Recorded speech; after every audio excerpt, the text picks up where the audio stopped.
Shalom, mari kita bangkit berdiri. Kita bersyukur bahwa kita beribadah bersama. Kita merindukan Tuhan hadir dan berbicara bagi kita, sehingga kita makin kuat menghadapi pandemi saat ini. Mari kita masuk dalam doa. Terima kasih Tuhan untuk hari istimewa bagi kami berada di dalam rumah-Mu, dan kami mau beribadah. Kami mohon Roh Kudus hadir di sini. Sucikan tempat ini, sucikan alat-alat yang akan kami pakai untuk menyembah dan memuliakan-Mu Bapa. Dan kami masih berdoa untuk saudara-saudara kami dalam perjalanan menuju tempat ini, untuk beribadah bersama-sama. Oleh sebab itu Bapa, jaga dan kawalah mereka tiba di tempat ini dengan selamat. Mari Tuhan, ambil alih suasana ini, kuasai suasana ini. Kami tolak segala macam kuasa setan, roh-roh jahat, dan virus yang mau mengganggu kami. Kami serahkan ibadah ini ke dalam tangan kuasa-Mu. Di dalam nama Bapa, Anak, dan Roh Kudus, kami berdoa. Haleluya. Semua yang percaya bersama saya berkata, amin. Shalom Bapak Ibu yang dikasih Tuhan. Saya persilakan duduk kembali dan kita akan masuk di dalam hadirat Tuhan. Mari kita akan pandang Tuhan, Allah yang menjadi sumber pemulihan kita, Allah yang menyegarkan iman kita, dan Allah yang mengubahkan hidup kita. Yesuslah namanya.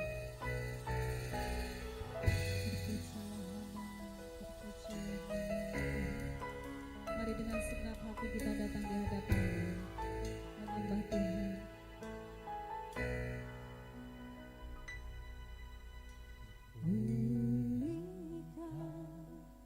Aku Tuhan dalam sisa hidupku ini, segarkan jiwaku selalu oleh kuasa firman dan Roh-Mu.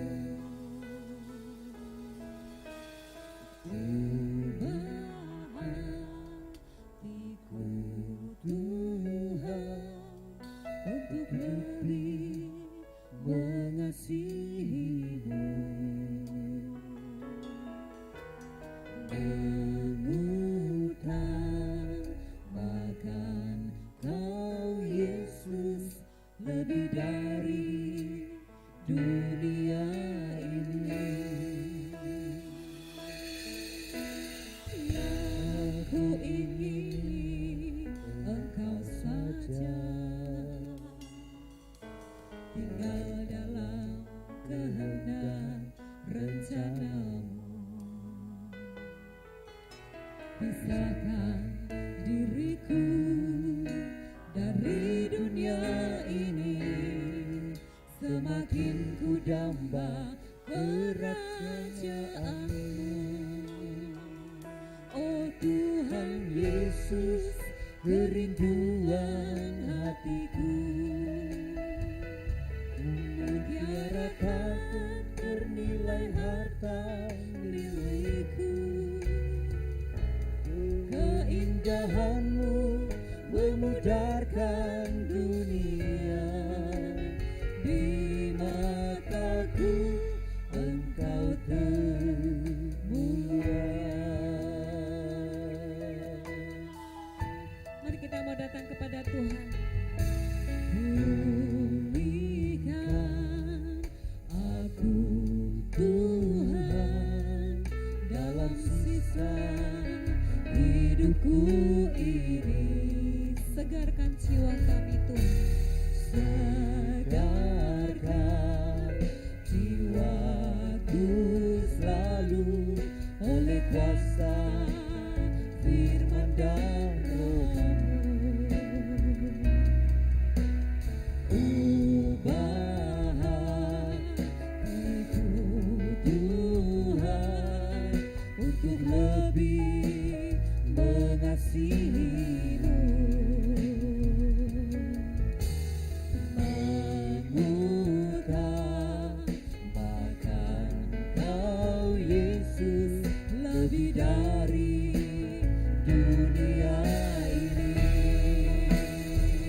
dunia. Di mataku Engkau termulia. Oh Tuhan Yesus, kerinduan hatiku, mutiara tak bernilai harta milikku. Keindahanmu memudahkan dunia. Di mataku Engkau termulia.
Puji Tuhan. Haleluya. Saya percaya kita semuanya limpah dengan sukacita surgawi. Amin. Sama-sama kita mau lihat terus kebaikan Tuhan. Kita akan terus lihat betapa manisnya kasih Tuhan bagi kita. Kecaplah dan lihatlah. Ya, mari dengan segenap kekuatan kita memuji Tuhan. Haleluya.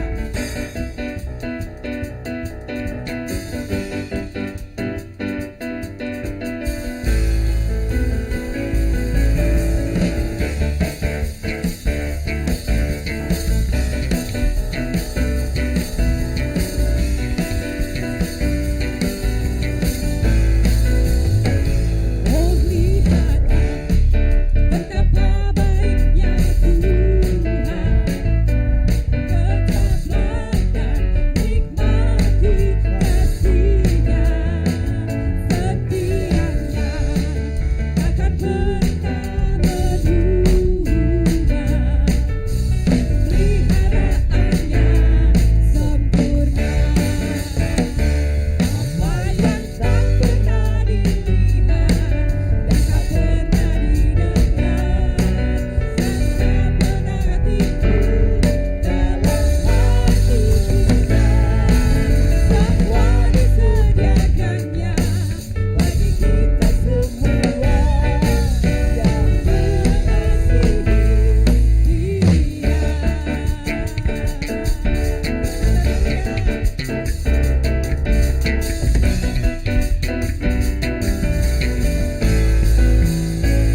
Oh lihatlah betapa baiknya Tuhan, kecaplah dan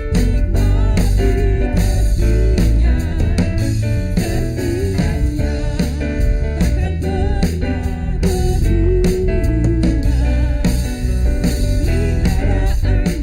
pernah berubah, peliharaannya sempurna. Apa yang tak pernah dilihat dan tak pernah didengar, dan tak pernah timbul dalam hati kita, semua disediakannya bagi kita semua yang mengasihi Dia. Apa yang tak pernah dilihat dan tak pernah didengar, dan tak pernah timbul dalam hati kita, semua disediakannya bagi kita semua yang mengasihi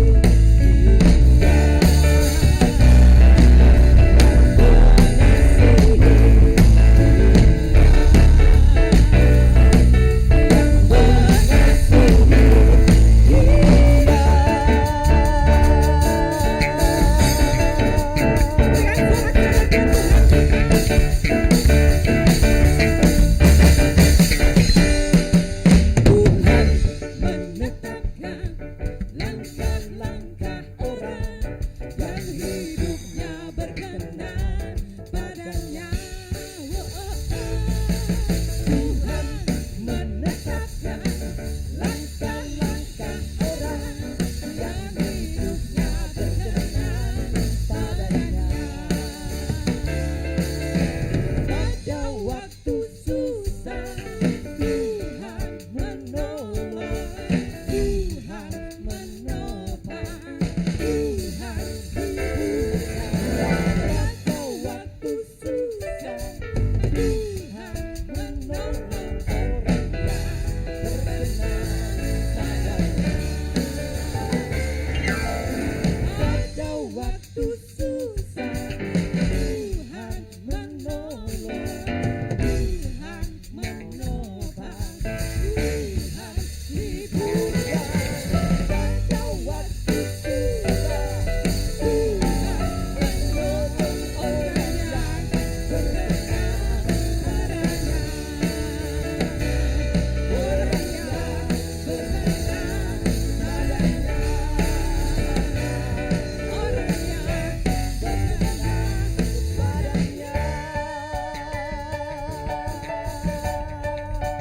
Haleluya, berikan sorak-sorai buat Allah kita yang luar biasa. Terpujilah nama Tuhan. Saya persilakan Bapak Hengki untuk memimpin kita di dalam doa firman Tuhan.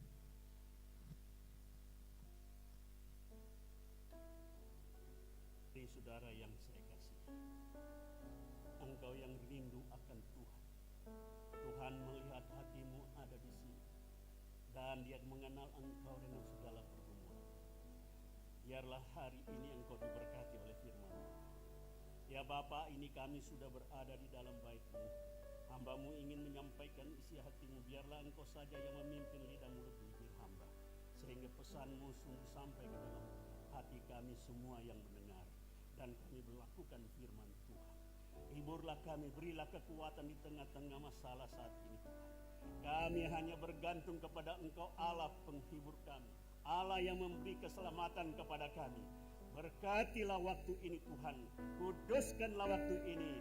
Sekali lagi kami menolak segala macam bentuk kuasa setan, dan biarlah kami memberi telinga mendengar firman Tuhan, dan kami diberkati. Dalam nama Bapa, Anak, dan Roh Kudus, semua yang percaya bersama saya berkata, amin. Tepuk tangan untuk Tuhan yang luar biasa, haleluya. Silakan duduk. Sesudah ibadah ini, sesudah saya berkhotbah, ada penyerahan anak, dan kita akan mengikuti acara itu. Nah, Bapak Ibu yang saya kasih, mari kita melihat tema kita hari ini, rahasia orang meninggal dalam Tuhan. Nah, Bapak Ibu, mengapa saya angkat tema ini? Karena saya beberapa kali ditanya orang, bagaimana dengan mereka yang dalam Tuhan meninggal kena COVID? Bagaimana saat ini orang yang tidak tahu apa-apa, tiba-tiba dia juga kena COVID, mati, saudara. Saya mau beritahu, mari kita dengar firman Tuhan. Sebelumnya kita buka Alkitab kita, saya akan bacakan ayat itu. 1 Tesalonika pasal 4 ayat 13 sampai 18. Demikian firman Tuhan.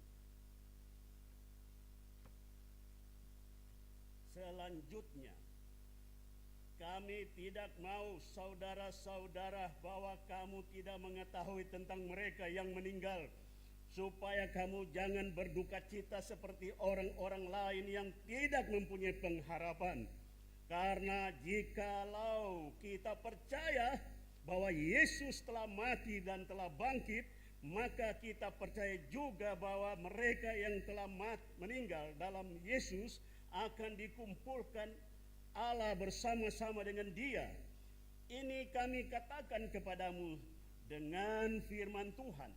Kita yang hidup, yang masih tinggal sampai kedatangan Tuhan, sekali-kali tidak akan mendahului mereka yang telah meninggal.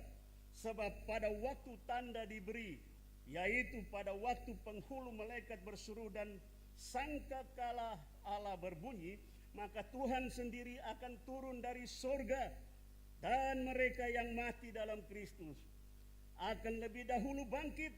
Sesudah itu kita yang hidup, yang masih tinggal, akan diangkat bersama-sama dengan mereka dalam awan menyongsong Tuhan di angkasa. Demikianlah kita akan selama-lamanya bersama-sama dengan Tuhan. Karena itu hiburkanlah seorang akan yang lain dengan perkataan-perkataan ini. Saudara-saudara, hari ini kita belajar mengetahui suatu rahasia orang Kristen yang meninggal di dalam Tuhan. Karena ada orang Kristen, KTP Kristen, tapi belum hidup dalam Tuhan. Nah, mari kita melihat bagaimananya Tuhan memberikan kebenaran firman Tuhan bagi kita. Nah, dengan merebaknya COVID ini, banyak orang sangat ketakutan. Bagi saya, kapanpun juga setiap manusia bisa mati. Kita mati bisa kecelakaan tiba-tiba. Kita tidak tahu. Kita lagi bermain olahraga bersama teman, tiba-tiba meninggal. Serangan jantung. Saya mau beritahu, kapanpun kalau saudara sudah di dalam Tuhan, dengan cara apapun saudara meninggal, saudara punya kepastian keselamatan. Katakan amin. Saya kasih tahu ini, nanti kita akan melihat. Karena cara Tuhan itu memang kita tidak tahu. Bisa saja saat ini saya berkhotbah, saya meninggal di sini. Bagi Bapak Ibu yang sudah dalam Tuhan, tidak usah takut. Makanya Rasul Paulus menulis surat ini. Nah, mari kita melihat ada dua bagian saya sampaikan di sini, yaitu peringatan janji Tuhan bagi orang percaya. Ya. Kalau saudara baca Alkitab tadi, ayat 13 itu nubuatan akan terjadi nanti. Terus ayat dari 14 sampai 17 itu berbicara tentang janji Tuhan. Sedangkan ayat 18 itu berbicara tentang perintah yang harus saudara dan saya kerjakan. Nah, mari kita melihat di sini.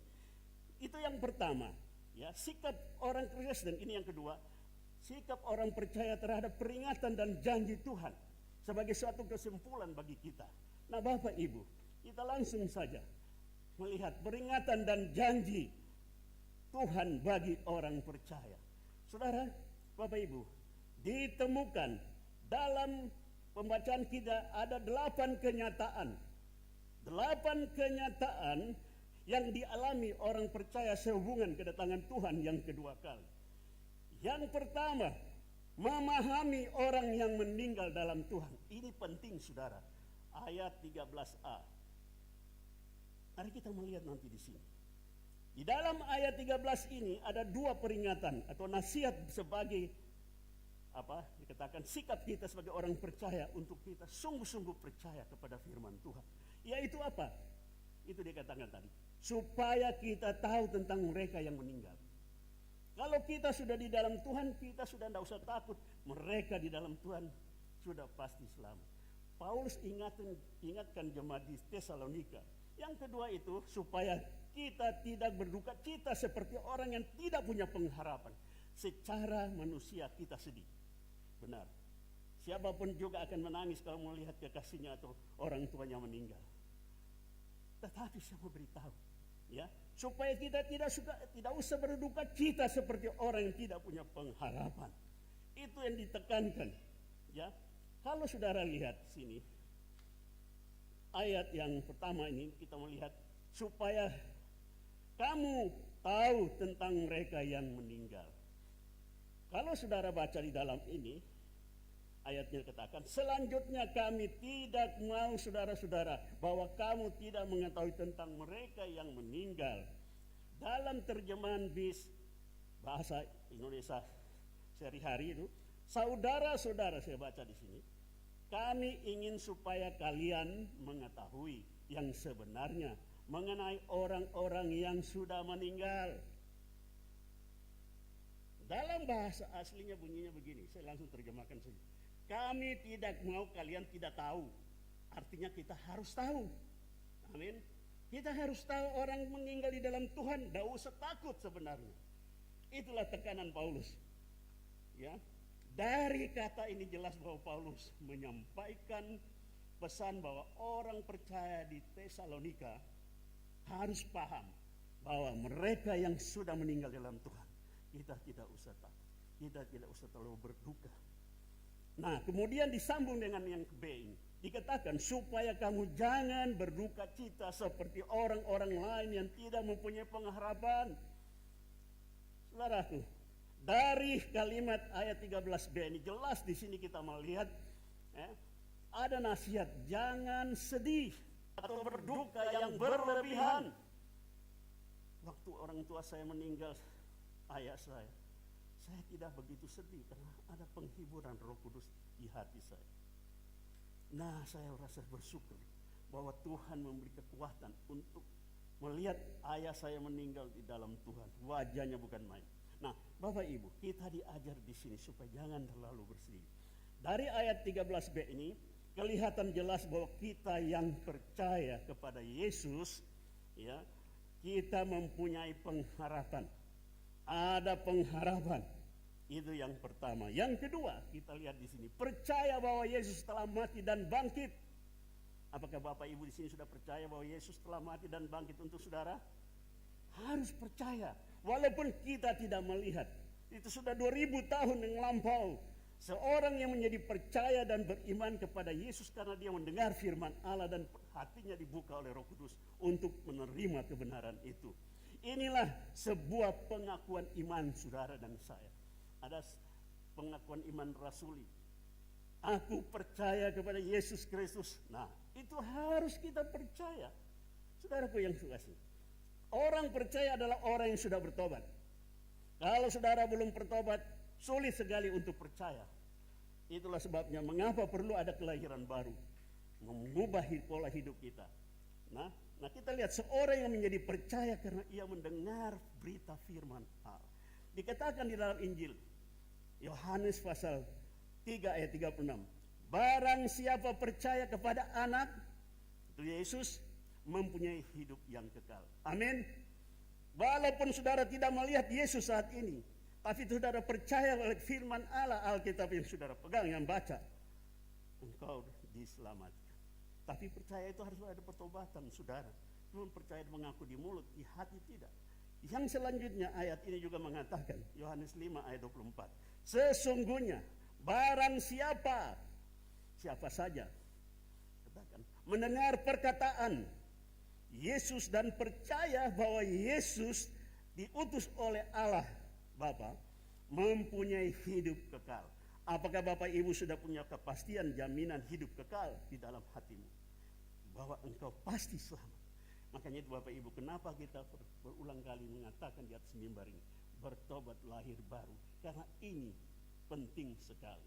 Saya katakan ini, saya tidak mau pulang ke surga nanti di jajar kuping saya. Kenapa belum kasih tahu itu yang orang-orang di jemaatmu yang belum bertobat?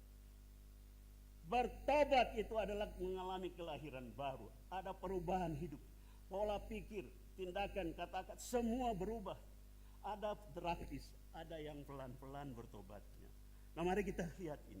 Jadi percayalah Injil, dengarlah firman Allah. Yang ketiga, janji Tuhan bagi orang percaya yang meninggal. Oh saudara, akan dikumpulkan dengan Tuhan, ayat 14b. Paulus menggunakan istilah mati di dalam ayat 14a. Dengan kata lain itu tertidur. Kata ini juga digunakan Tuhan Yesus pada waktu Lazarus mati, meninggal itu. Yohanes pasal berapa itu? 11 ayat 11 sampai 13. Tuhan Yesus akan kunjungi. Tuhan Yesus katakan apa?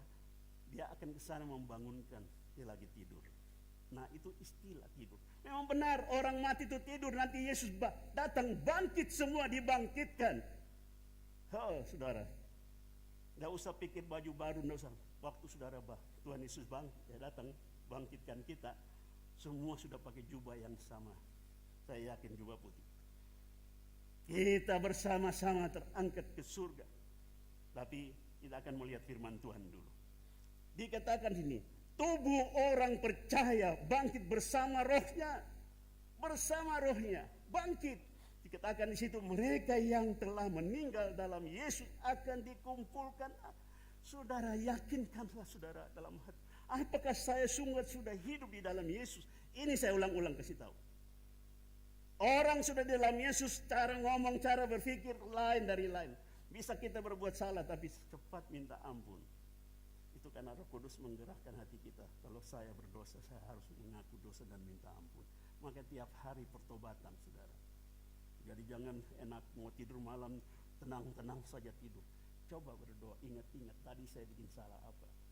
Mari kita teruskan firman Tuhan. Semua tubuh orang mati itu tertidur. Pada waktu Yesus datang, kita bangkit bersama-sama. Itulah luar biasa kedatangan Yesus nanti. Nah, di sini tubuh orang tidak percaya mati, mereka belum dibangkitkan. Nanti mereka dibangkitkan kebangkitan kedua untuk pengadilan. Nanti sebentar ada gambarnya, saudara bisa lihat. Nah, ada 3 istilah mati. Saudara perhatikan ini. Pertama, mati rohani. Contoh, pada waktu Adam dan Hawa berbuat dosa, mereka makan buah itu. Tuhan katakan barang mereka tidak boleh makan. Kalau mereka makan, mereka mati. Tetapi mereka tidak mati secara tubuh. Mereka mati secara rohani. Hati-hati, ini kematian rohani yang akan membuat saudara tidak akan masuk surga. Kita harus hidup di dalam Tuhan. Makanya seringlah baca Alkitab, beribadah. Yang kedua, kematian jasmani. Tubuh kita ini akan mati.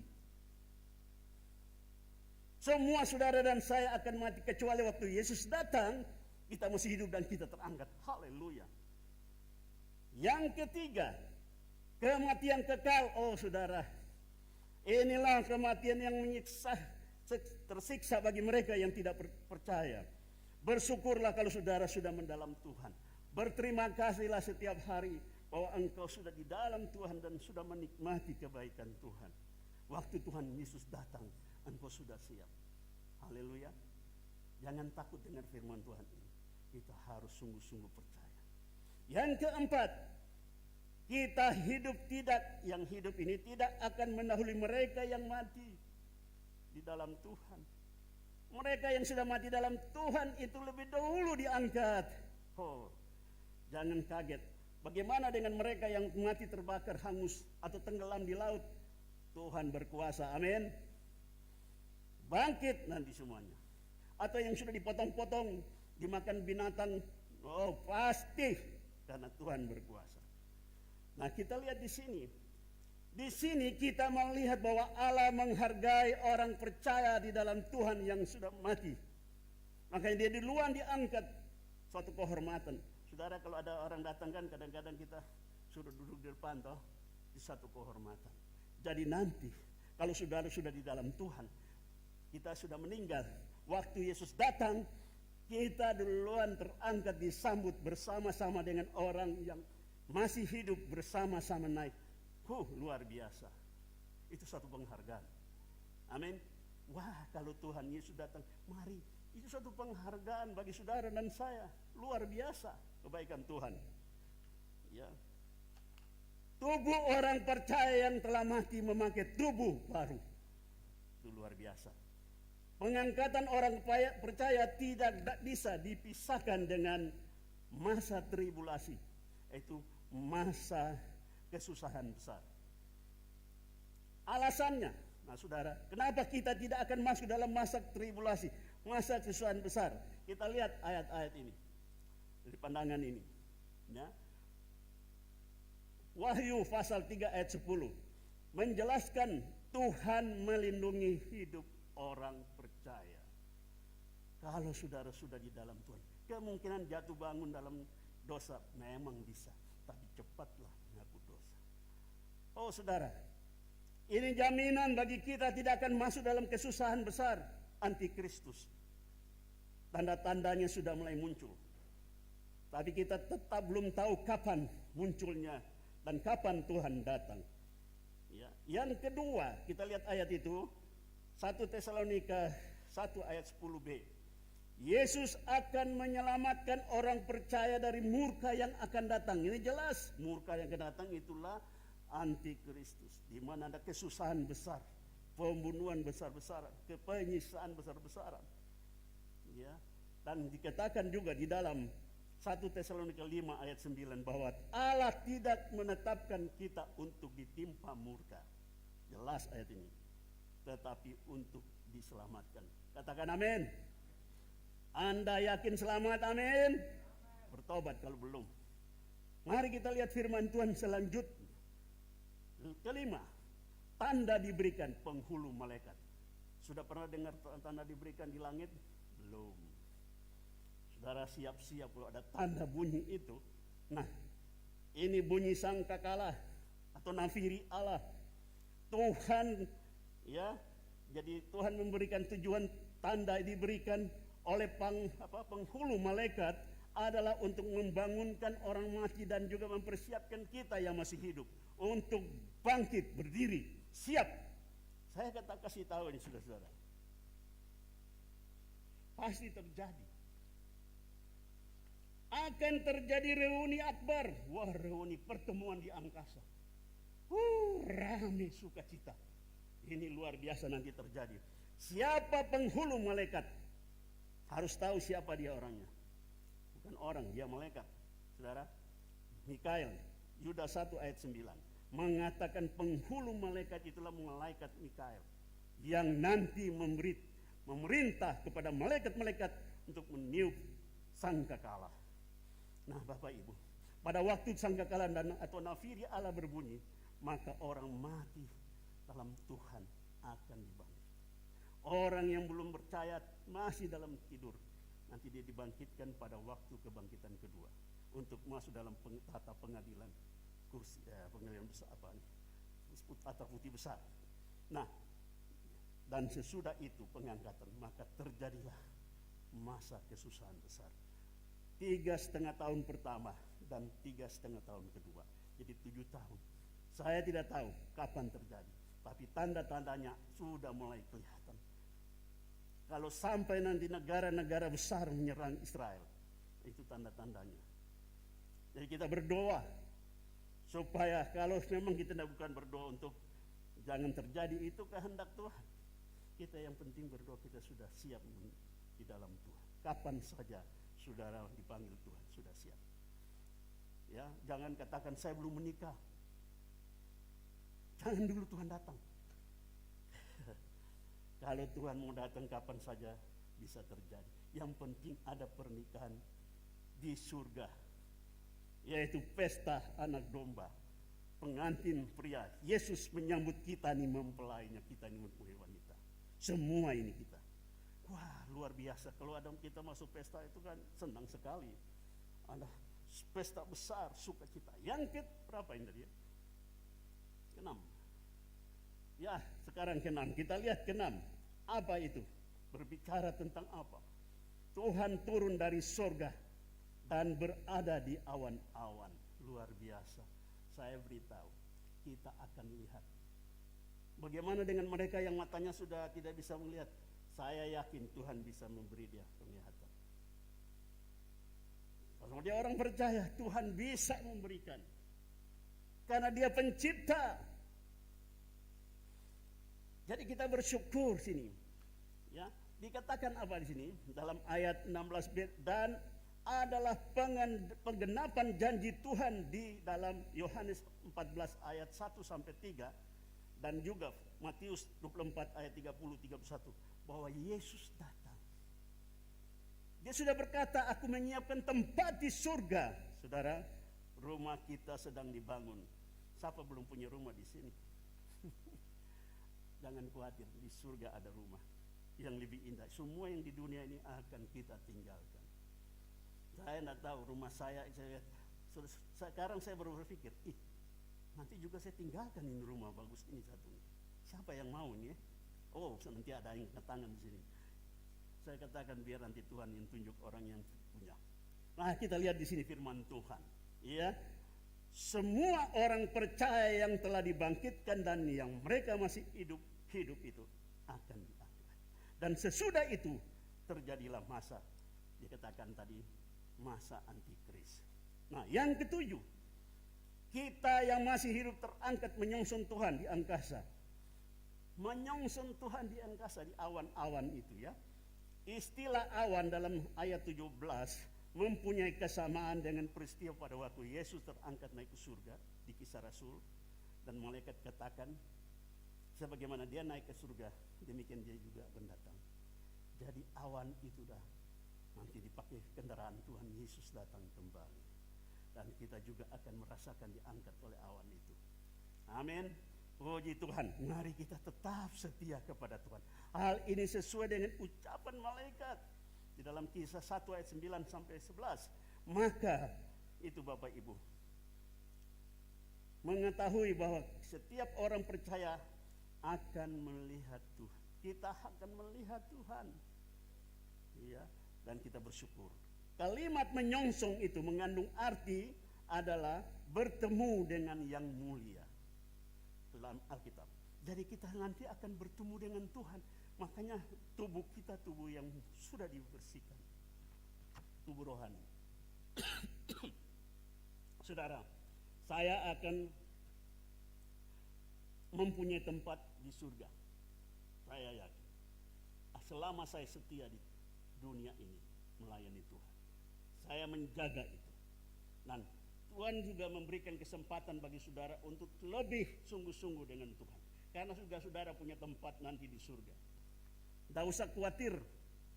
Ya. Yang ke-8, janji Tuhan bahwa kita akan bersama-sama dengan Tuhan di surga, ayat 17b. Demikianlah kita akan selamanya bersama-sama dengan Tuhan. Haleluya. Bersama-sama dengan Tuhan. Inilah penggenapan nubuatan. Inilah penggenapan pengharapan kita bagi orang percaya. Semua saudara dan saya tidak usah khawatir kalau saudara hidup benar dalam Tuhan. Maka akan ada janji Tuhan dan kita akan melihat itu. Jadi kita melihat di sini tujuan penebusan Kristus. Nah, saudara perhatikan ini. Demikian kita bersama-sama tadi dikatakan. Nah, kita lihat ya, tujuan penebusan Kristus bukan hanya sekedar menyelamatkan saudara dan saya dari penghukuman, tetapi juga untuk mempersatukan kita dengan Kristus. Yesus datang kedua kali untuk mempersatukan kita dengan Dia. Itulah pernikahan anak domba. Apa dikatakan sering orang menikah itu disatukan? Inilah penyatuan secara rohani. Pada waktu Tuhan datang di angkasa untuk menjemput saudara dan saya, kita akan bertemu muka dengan muka. Saudara akan melihat Yesus jelas, bukan seperti di gambar ini. Kemuliaannya saudara akan bisa lihat. Luar biasa saudara. Inilah pertemuan spektakuler yang luar biasa yang tidak pernah terjadi. Bisa melihat wajah Yesus yang begitu indah. Luar biasa. Mari kita masuk yang terakhir ini. Sikap orang percaya. Sikap kita sebagai orang percaya. Nah, ini penggenapan atau mengandung perintah. Karena itu hiburlah seorang akan yang lain dengan perkataan ini. Terus dikatakan ayatnya satu di situ. Ini merupakan suatu perintah yang harus dikerjakan sekarang juga. Jadi saat ini setelah saudara baca firman Tuhan ini, mengenal firman Tuhan ini perintah. Saudara harus lakukan itu kepada orang lain. Nah, mari kita lihat ada perbedaan orang meninggal di dalam Tuhan dan orang meninggal di luar Tuhan. Saudara lihat di sini ada pengadilan orang percaya disebut takhta pengadilan Kristus, pengadilan orang tidak percaya disebut takhta putih besar. Nah, saudara lihat gambar ini. Saya lupa bawa ini. Saudara lihat. Saudara baca saja. Orang hanya ini takhta pengadilan Kristus. Hanya orang percaya masuk. Di sana hanya orang yang tidak percaya masuk dan diadili. Sini terjadi setelah pengangkatan. Di sana terjadi setelah kerjaan 1000 tahun. Ini menerima upah pelayanan. Nah, saudara yang melayani akan dapat terupah. Di sana menerima upah berat hukuman itu orang yang tidak percaya. Ada sukacita bagi orang yang percaya. Di sana ada duka cita bagi orang berdosa. Ada kehidupan kekal di sorga. Ada kematian kekal di neraka. Jelas. Dalam Alkitab saudara. Jadi kita harus setia melayani Tuhan. Bapak Ibu yang saya kasih. Makanya saya katakan kasih firman Tuhan ini. Tuhan katakan begini. Aku Tuhan yang menyelidiki hati, yang menguji batin untuk memberi balasan kepada setiap orang setimpal dengan tingkah lakunya. Langkah. Setimpal dengan hasil perbuatan. Saudara, ingat. Ini nasihat firman Tuhan. Kalau belum bertobat, bertobatlah cepat-cepat.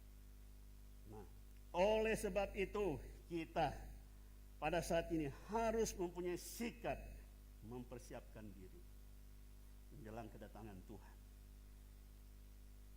Kita harus dengar nasihat firman Tuhan dan jangan berduka cita seperti orang yang tidak punya pengharapan. Dan kita tetap percaya pada Tuhan Yesus Kristus. Sikap kita adalah sebagai orang percaya pada masa kini adalah setia sampai akhir. Saudara harus setia mengikuti Tuhan. Apapun goncangan, apapun masalah yang saudara hadapi, jangan kendor. Ya, jangan pernah kendor.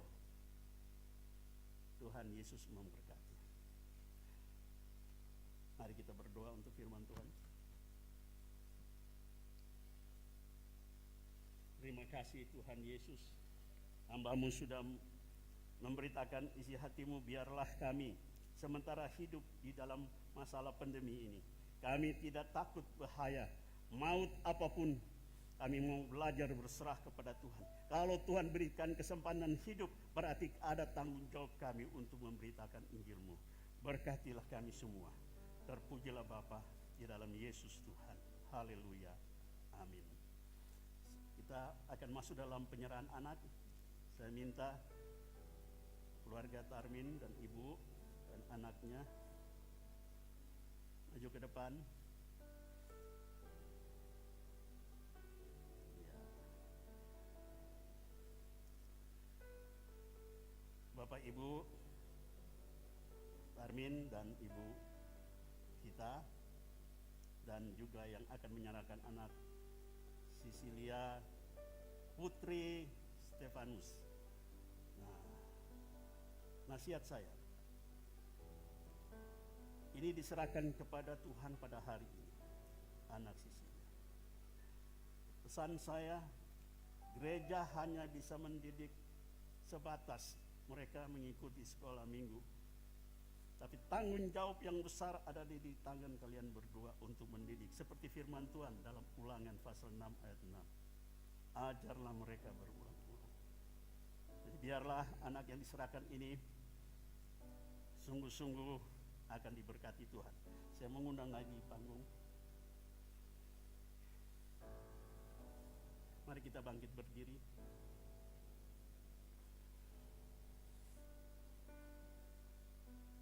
Silsila sini sama Opa. Iya. Mari kita masuk dalam doa. Bapa, inilah anak Silsila Putri Stefanus. Ke dalam tangan-Mu hamba serahkan dia, dan berkati anak ini Bapa. Dan orang tua mereka akan mendidik dalam bidang rohani dan pertumbuhannya dan pendidikannya. Biarlah Tuhan yang memberkati. Saya serahkan dia ke dalam tangan-Mu, dalam nama Bapa, Anak, dan Roh Kudus. Haleluya. Amin. Mari kita tepuk tangan. Tuhan Yesus berkati. Bapa, terima kasih. Amal berkati anak ini. Biarlah berkat dari Allah Bapa, Allah Anak, Allah Roh memberkatinya. Dan kedua orang tuanya akan menolong dia bertumbuh, mendidiknya jadi dewasa, takut akan Tuhan. Dalam nama Tuhan Yesus. Amin. Silakan duduk.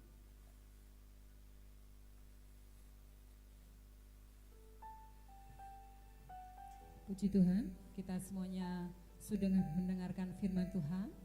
Saya percaya baik yang di rumah maupun di tempat ini diberkati oleh firman Tuhan. Amin. Berikan kemuliaan buat Allah kita yang luar biasa sekali lagi. Ya, kita akan sama-sama mengakhiri ibadah kita hari ini. Saya undang kita semuanya bangkit berdiri. Kita akan mengucap syukur pada Tuhan. Kita akan terus mengokohkan iman percaya kita, karena Dia Allah yang menjadi jaminan keselamatan buat kita. Mari sama-sama angkat tangan kita. Yesus aku percaya, Yesus aku milikmu, karenamu ku hidup, karenamu ku nyanyi. Yesus aku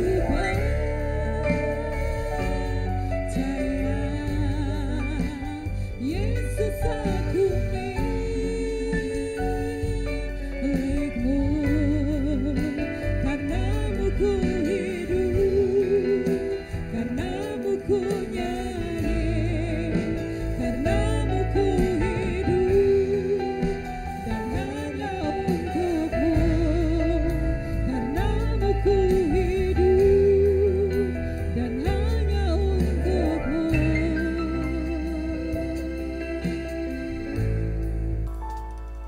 Selamanya. Haleluya. Kami bersyukur Tuhan, Engkau sudah menjamin kami sebagai anak-anak Tuhan yang mempunyai kepastian keselamatan di dalam Tuhan Yesus. Dan janji-Mu tidak akan pernah salah. Dan kami mohon belas kasihan Bapa memimpin hidup kami, sehingga kami diizinkan padamu. Kalau Engkau izinkan, kami boleh melihat kedatangan-Mu kedua kali. Ini suatu sukacita besar.